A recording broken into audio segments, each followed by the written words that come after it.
Okay, welcome everybody to a class on the various uses of wood. Now, if you're watching this on YouTube, of course, you won't get the whole class. I gave up teaching free English lessons on YouTube about 3 years ago when my free speech was restricted. I wasn't allowed to talk about blood clots. I wasn't allowed to talk about medicine. I wasn't allowed to talk about locking up the old and not allowing them to see their family members before they die. I wasn't allowed to talk about any of that. And that's why I stopped teaching English for free.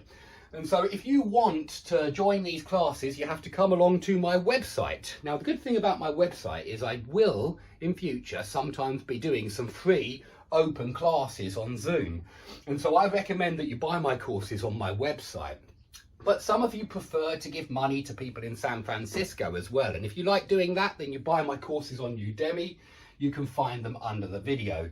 But I recommend that you give your money directly to me, and that's on my website, skype-lessons.com.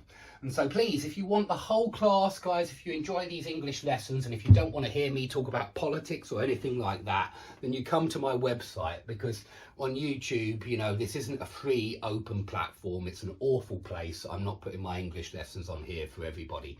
I'm going to put them on the website.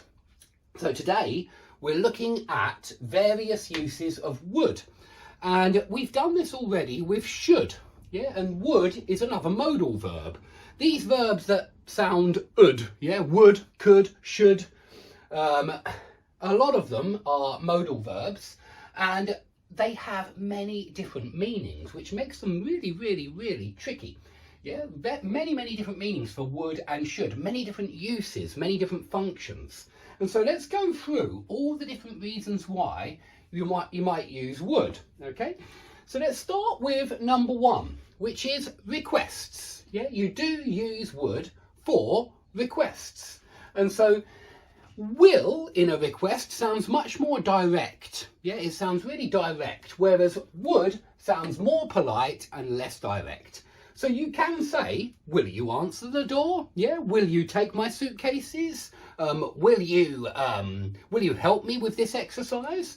Or if you want to be slightly more polite, you could say, would you take my cases, please? Would you help me with this homework?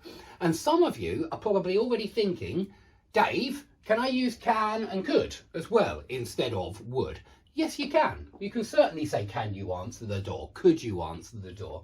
So we use all four of these in requests. All four are possible, but would is a very polite form. And so it's well worth using. Okay, so that's one good reason to use a would.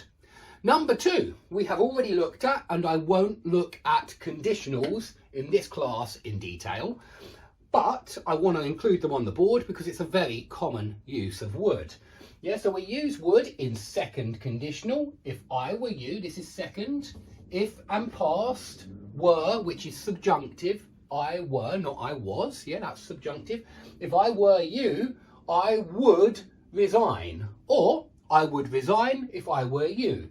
That's second conditional. Okay, so we see would in second conditional, and we don't see it after the if. If I would is wrong. I want you all to remember that, because I hear a lot of students say if I would, and it's wrong. So you can use it in second conditional, but you can also use it in third conditional. This is about now, yeah? If I were you now, I would resign. But maybe we want to talk about the